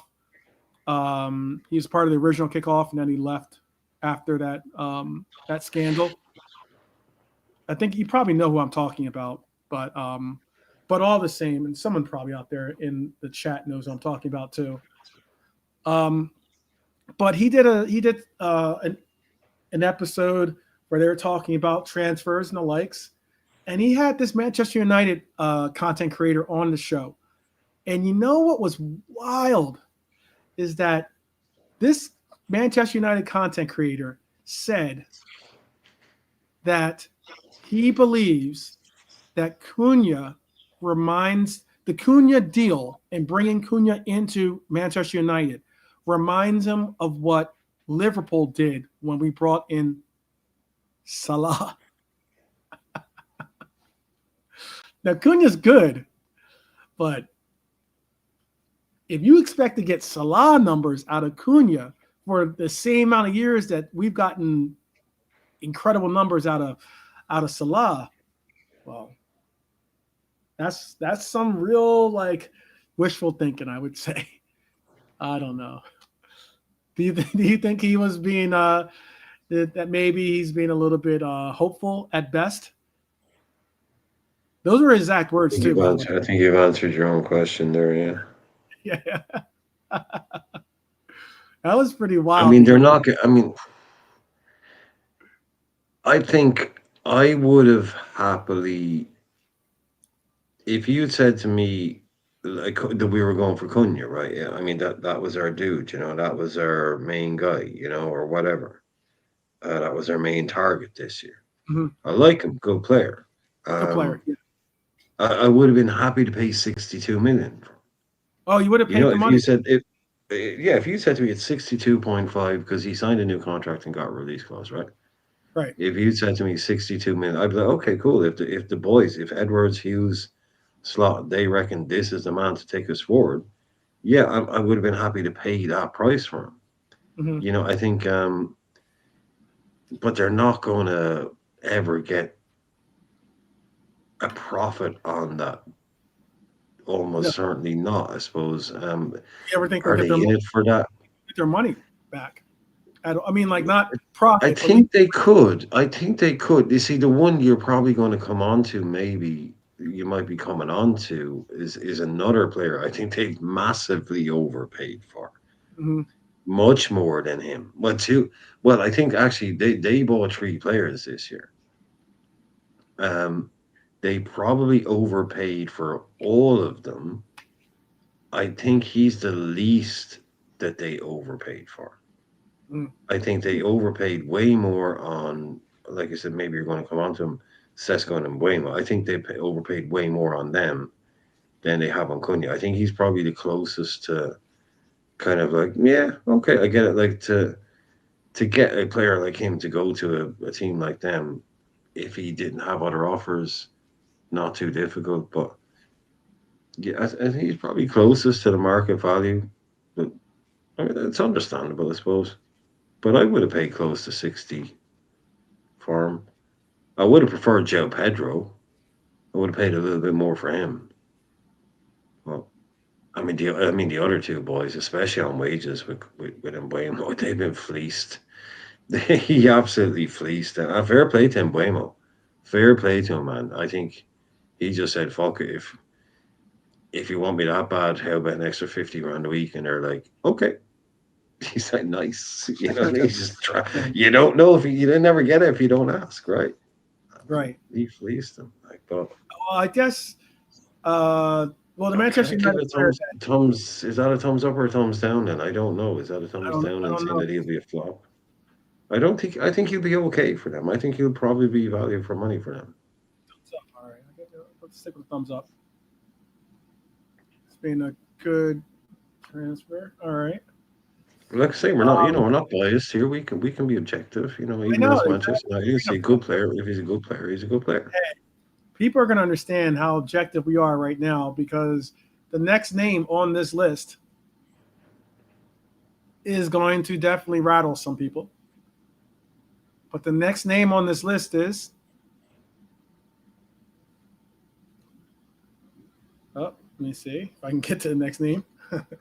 Alexander the Great. Now, this one hits close to home, obviously. Liverpool paid a record of 140 million euros on Alexander Isak. His market value was 120 million euros. That's a projected fall of 26% on the price. Here's the or projected fall in the sense of like what his market value is and what we paid for him is 26% higher than what it was worth. Here's the harsh truth. Isak has never scored 20 non-penalty goals in a season. He's talented, but some might not rate him in the top 10 in the world as being top 10 world talent. Sorry, what? But yet he got a top 10 world talent transfer. Who's And not that putting him in the top 10? top 10 in the world, meaning like the top 10 players in the world, Isak might not be in the top 10. I'm not saying True. that personally. I didn't make a top 10, but that's what the article was mentioning. Oh, you're reading from some. Okay, yeah. Look, I saw a thing that worked out where we underpaid for this guy. Oh, really? I think Okay. we paid on the nose for him. I think that's what he cost you. Mm-hmm. If he had a good season for us, he scored. Yeah, he may not have ever scored 20 plus non-penalty goals. Alan Shearer took penalties for Newcastle. Alan Shearer never scored 20 plus in consecutive seasons in the Premier League. Isak has. Even Alan Shearer never scored 20 plus goals in consecutive seasons in the Premier League, even though he took penalties. Mm-hmm. Isak did. So that fucks that stat out of the water. Even a great Shearer never did what he did with penalties. So yeah, we could sell him for a profit in a year if he had a good season. So Right. yeah, I think we played pretty much. I think yeah, we paid what he's worth. We might have even gotten a tiny bit on the note. Yeah, not cheap. No, I'm not going to say it's cheap. I'm not going to say we got a deal, but I think we paid his value. Yeah, no, Right. I'm fine with it. Yeah, no, I'm fine. Yeah, no, he's part. Yeah, to me, Top striker in the Prem. I mean, he's possibly one. He's possibly the best I think he's the striker in. best. He is the best. I think Haaland obviously has a better output. I think he almost doubles Isak's goals Mm-hmm. per minute. It's ridiculous. Mm-hmm. But just watch them play football for 20 minutes. Isak is a completely different beast. Like Haaland is Haaland. He's the Terminator. He does what he does. Right. But Isak can create his own goals. He can drop deep. He can link up. He can connect. He can go left. He can go right. He can dribble past people. He can pass. He can do everything. So if you want, probably right now for me the best, yeah. If you want guarantee goals, okay, Haaland. But who would I rather pay to watch play football? Isak. He's a joy to watch. Haaland is just a battering kind of ram. So in a world where Benjamin Sesko is worth 70 million, Isak clearly is. And to a team like us, it's like, what is he worth to us? Potentially another league, a Champions League, another league in the next 2-3 years. That fee is basically irrelevant, utterly irrelevant. I think we'll never lose if he stays fit and if he just stays the same player he is right now and stays fit. Do you think That'll that? be a win. If he gets better, we're on. Imagine him and Verts Oh, if he gets making better, each other better. Oh my yeah. god! But the article was basically explaining that we he has to hit he has to hit the level of being a top 10 player in the world to justify the fee. I think he will be. Yeah. Ah, Basically, and basically, I'm just telling you yeah. and this isn't my opinion. No, This yeah, no, yeah, yeah. What you're saying, yeah. the article was saying that basically we paid for the Ballon d'Or version of Isak, and we had to find out if we got the Ballon No, we d'Or version. shelled out. We did. No, look, we ponied up, man. There's no doubt about it. We ponied up. Yeah, no one can turn around and say, "Oh, crafty Liverpool got a good price on him." No, we didn't. No, Right, we right. didn't. You know how We often we that ponied the fuck up. We right. paid every. Yeah, we may have gotten him for 10 million less than they want, maybe. But yeah, there's no one out here going, "Oh, crafty Richard." No, no, we paid the full Right, whack on right, that deal. So yeah, it's good. Look, if it doesn't work out, people are going to be talking. So that's the world we live in. That's football. right. You pay this much money. I mean, if Manchester United came out, if Manchester United paid 130 million for a striker, and he fucked it up, we'd be laughing our heads off. So we gotta, we that's how it goes. Like, but anybody think this guy isn't going to tear it up? Come on. I'll take it away. I'm sure if I gave him a thumbs down, people would murder me anyway. So, but I I mean, agree. Yeah, everyone's creaming themselves over these videos of him in training already. We need to calm it down a little, but like at least VVD is like, thank fuck I only have to face you in training now, not yeah, anymore on the pitch, because he is the one guy over the last 2 years. He's destroyed yeah, VVD. He's absolutely ruined him. We got him sent off in the last game. yeah. He did. Got He him did. sent off. He He did. destroyed him. He put one in the top corner. Every single time he's played against us, he scored on his debut against us. He loves scoring against us. Yeah, no, he So does. it's He just does. like, it's Yeah, just get this guy in the team. Now we don't have to face him anymore. Name me the next best player in the in this league.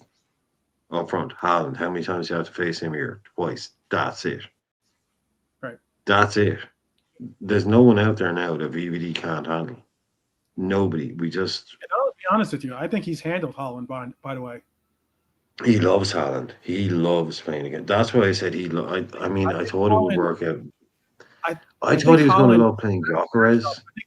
I'll tell you. I think Holland is a better matchup for VVD than Isak. To be honest with you. Oh, 100%. I thought Gyökeres and VVD was going to be a good matchup, but Konate took Gyökeres in that game, Hmm. followed him everywhere.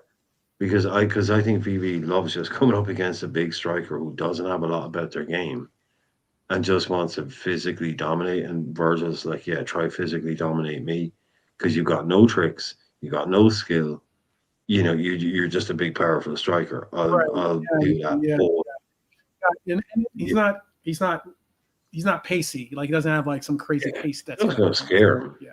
But he got dragged all over the pitch by Isak. You remember that he had him out on the left wing, and he turned him. What Virgil van Mhm. Dijk was out on the left wing because he was tracking Isak. That's how far out of Yeah. his position he went. That's how scared of Isak. Nobody in the Premier League ever did that to Vivi, only Isak. And we've Agreed. signed. Agreed. All right. So we'll keep it with the thumbs up. Um. So you were asking about the next Manchester United player. He rolls in at number 7 on this list, and that was they gave. I thought they were going to give it to Sesko, to be honest with you, but I guess Sesko wasn't that far off from his market value, from his transfer market, projected market value. But Brian Maignan, different story. We're talking about a 55 million euro, excuse me, market value, and United paying 75 million for the player. That's 21.6%. Now, I put late prime surge priced as baseline, meaning him and Cunha both massively outperformed their XG last season. And United bet big, or are betting big, that they can do it again.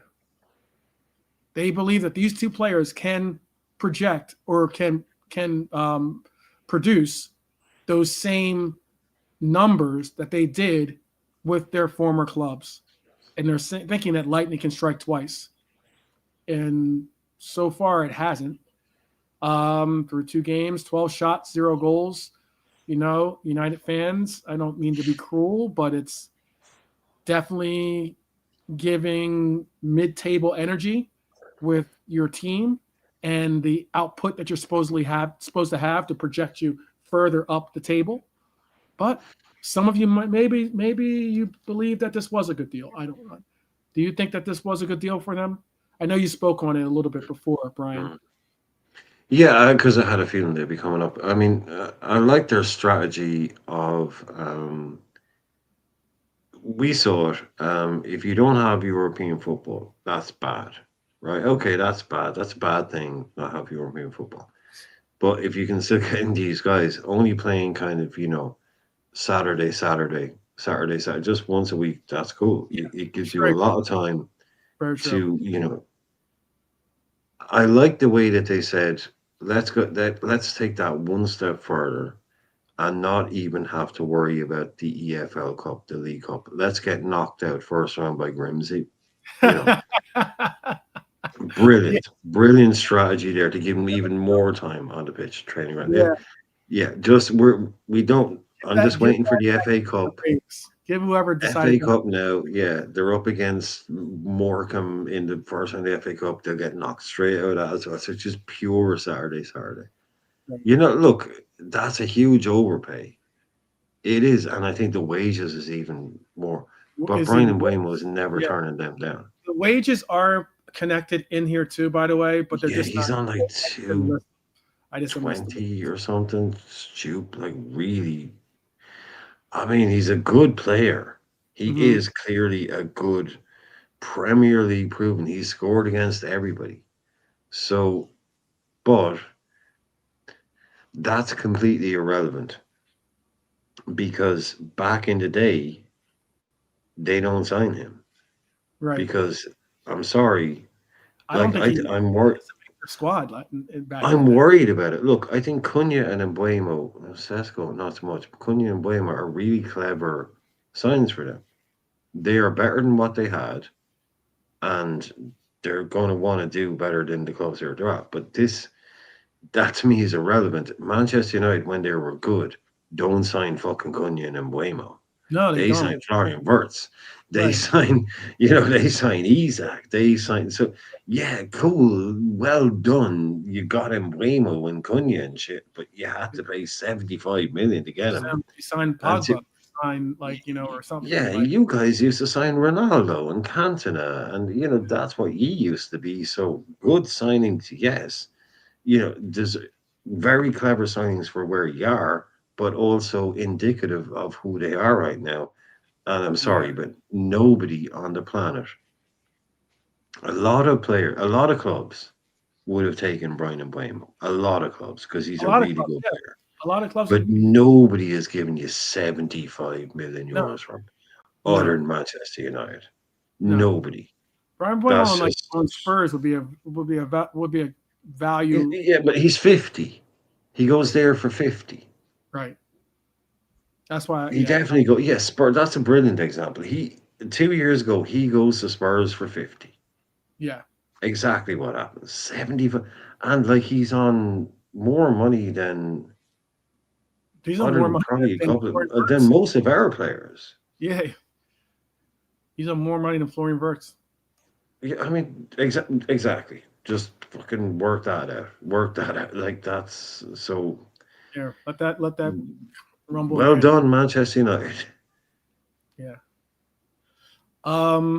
Next on the list at number 6 is Luis Suarez, but not that one that you're thinking of. All Not right. that one. Not the other one either. Well, Almeria to Sporting Lisbon. He's gone from Almeria to Sporting Lisbon. Almeria, excuse me, to Sporting Lisbon. Knew it Uh, on me. Sorry. Yeah. Sorry. Knew it on me. um, Sporting Lisbon spent 22 million euros on him. He's a 27-year-old striker whose resume is basically good if you're talking about the Spanish second division. That's just it. Sporting are trying to pull off another Gokares miracle, basically, with this signature. That's what they think they're going to get, basically, with this signature. But it feels like buying a lottery ticket after someone's already or buying a scratch off after someone's already scratched off some of the majority of the numbers. I don't know if this is going to work out to what they're looking to do with him.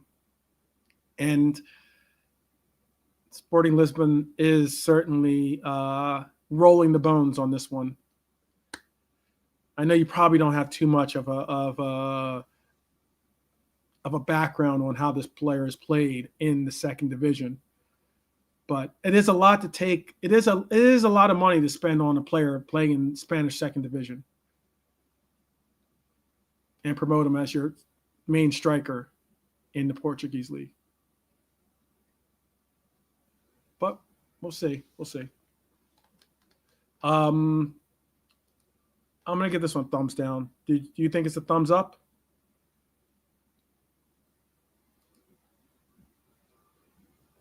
I think Brian might be okay. Brian's taking a quick break for a second. I'm gonna give this a thumbs down. All right.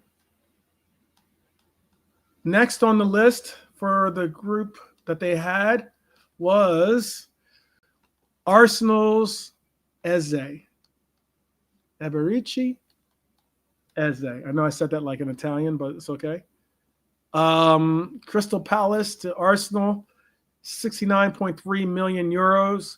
His market value was at 55 million euros, but it was still a 26.9% increase in what they had to pay in salary and the other risks involved.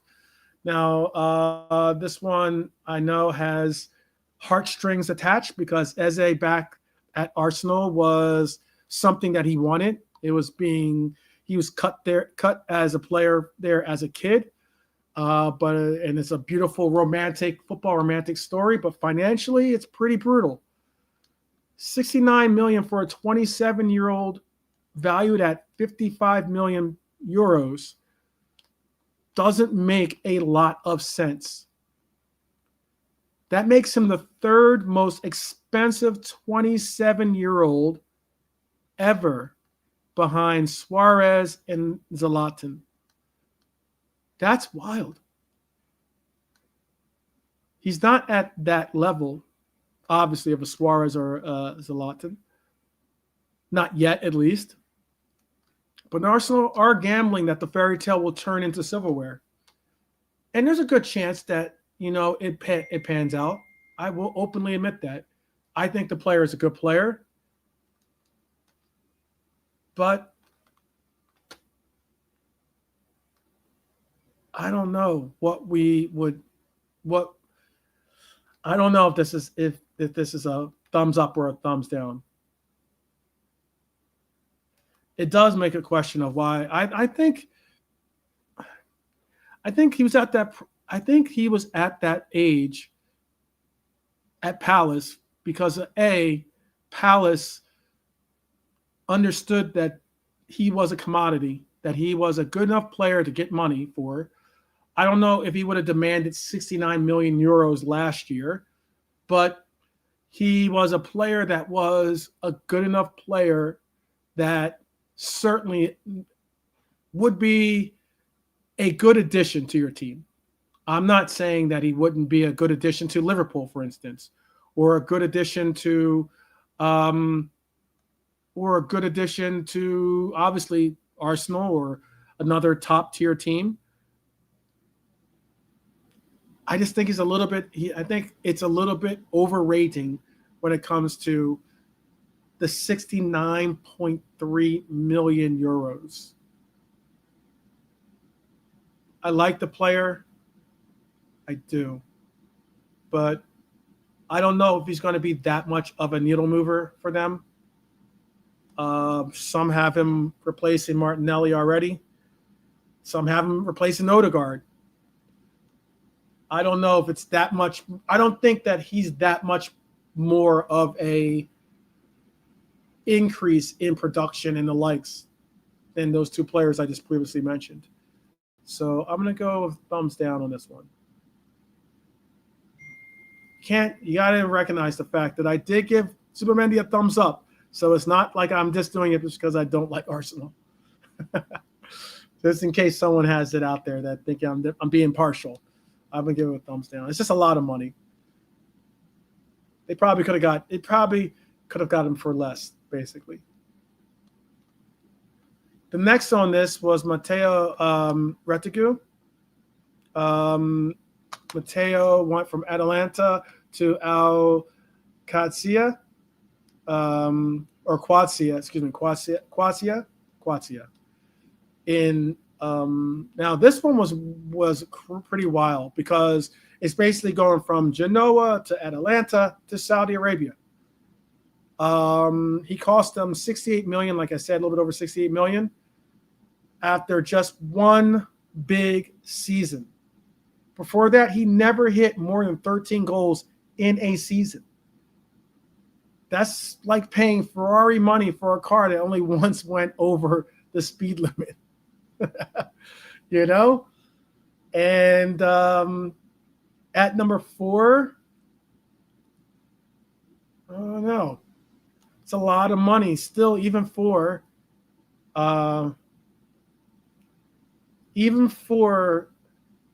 Saudi Arabia. That's a lot of money. He did score for Italy. I did see that. A lot of players scored for Italy, though, recently. But, yes, he did score for Italy. 68.25 million. I think they could have got him for cheaper.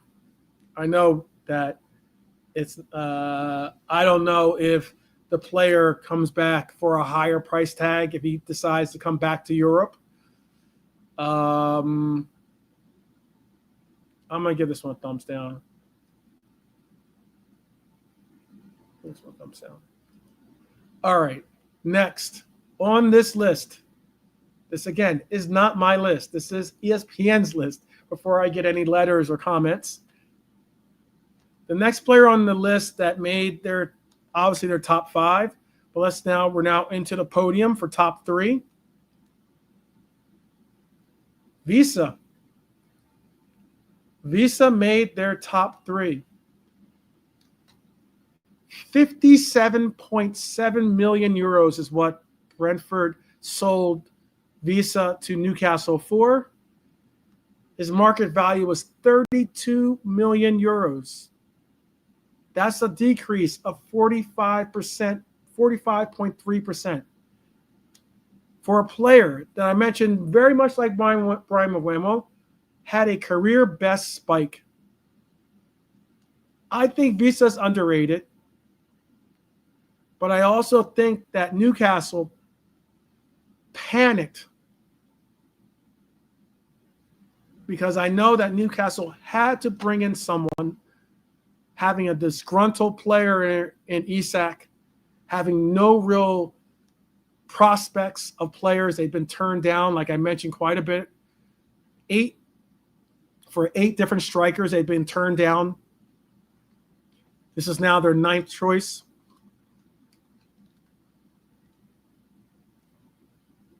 $57.7 million for a player turning 29 who just had his best ever season. That's like buying high on a stock that has the potential to crash out.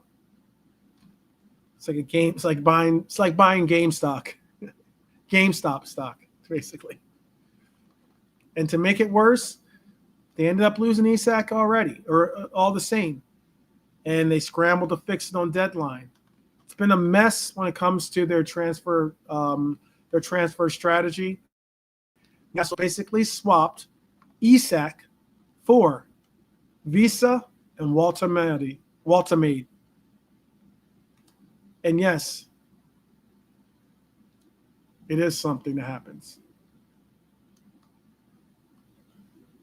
Cops are saying that's what happens when people know how much you have in your wallet. I guess so. I guess it's like I forget what it is. The bank that says what's in your wallet. I guess they know what's in your wallet. I guess they knew what was in Newcastle's wallet and they picked it clean. So, second on this list is a player that I absolutely love. I wish he had become a Liverpool Red at some stage of his career, but he never did because he was loyal, maybe overly loyal to the club that was able to buy him from his German club. I know Klopp was a big fan of this player. Oh wait, let me make sure. Put that as that. But this player that is second on the list for ESPN was Son Heung-min. Now, again, I love Son. I think he's a legend. But 22 million euros for a 33-year-old is huge. And why I say it's big, albeit it's a 48% increase in his market value, but also 48%, difference in his market value and his actual wages. But it is MLS's biggest fee ever paid. Only Ronaldo to Juve and Lewandowski to Barca cost more at that age. At that age, at least. Son will smash it in an MLS. I think he'll do wonders for LAFC. Heck, he's even got me possibly contemplating getting the LAFC kit with his name on the back. But in the real world of economics of football, this is a risk. And unfortunately, it is a huge risk. But I think from what it'll bring back to LAFC, I think it'll be more of they'll still break even when it comes to the money spent, I think, by just the amount of attention it draws to LAFC, because sometimes you might not recognize this. You might not be MLS followers. But again, what Pops is mentioning in the chat, I agree completely. It is certainly market. He's a marketable player for them, as in he can sell ads. He'll be connected to commercials. He's also in a market. LA is a market where, honestly, the Galaxy are the bigger name technically in that market, because obviously they've gone for some of the bigger names with obviously with David Beckham and Chicharito and Zlatan, Landon Donovan, if you want to go for American terms. They went for big names, and they normally get the big names because they go to Galaxy. But this is a big name for LAFC. For that reason alone, it's almost a wash, but I think it's going to work out for LAFC. I think despite them being 33, I still think it's going to work out for him. Last on this list is a player that, again, is coveted. I think he's a good player. Promising young talent. Only 23 years old.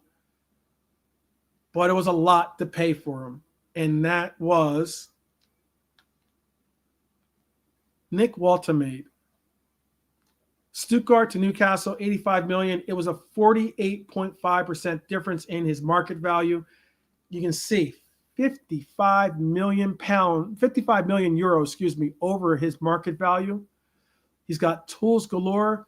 His resume is light, though. His CV is super light. But the fee has to be considered a really big gamble. He is certainly the crown jewel of the transfer market in the difference in percentages of the values. Again, I told you how he's 23 years old. His market value being so different from his actual price. Yeah, I think that's nearly a 50% projected drop in price when it comes to the values, the difference between the values. He had 9 goals in Germany's third division at the age of 20. Now his CV is with Stuttgart, and he's been producing for them. But Newcastle paid elite striker money for a prospect who's barely proven himself outside of maybe FIFA career mode for some. And honestly, I don't know if this is bravery or madness or maybe a little bit of both. But this one's a tough one. He looks like a musketeer. He does. He does in this picture. I think right here he's contemplating. He's contemplating the figure that of what Newcastle. He's like, you paid what for me?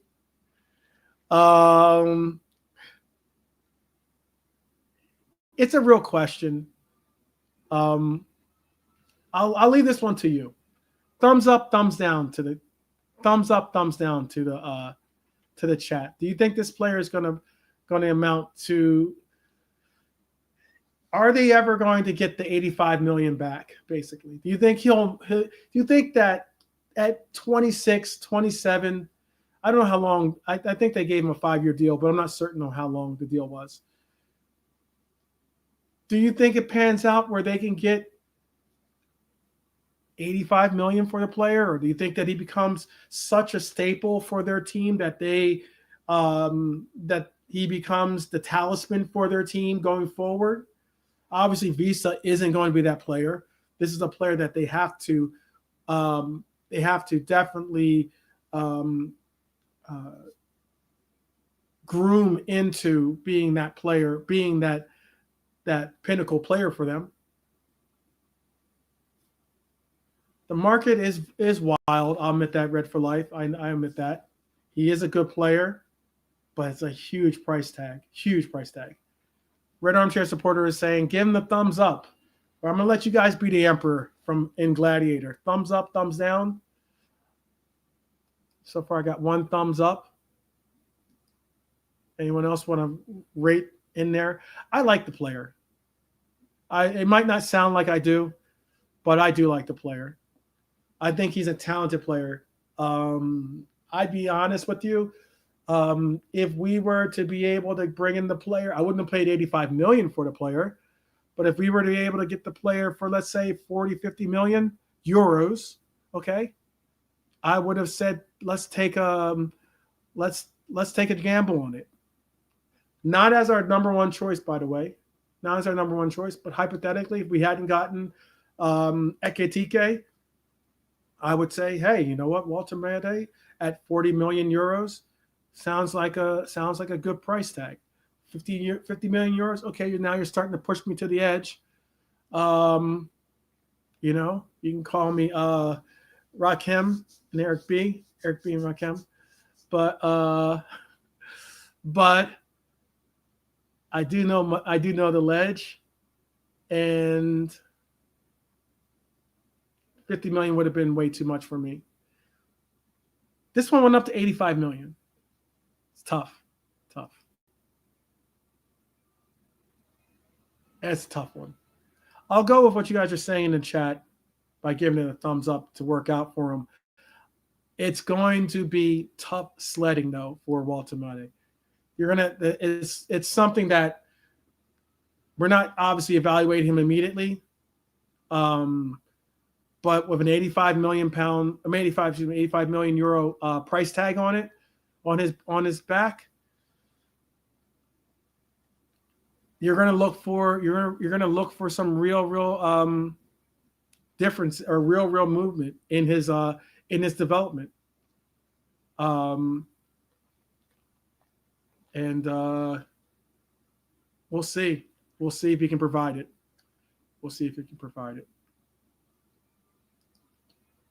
But I'll give him a thumbs up.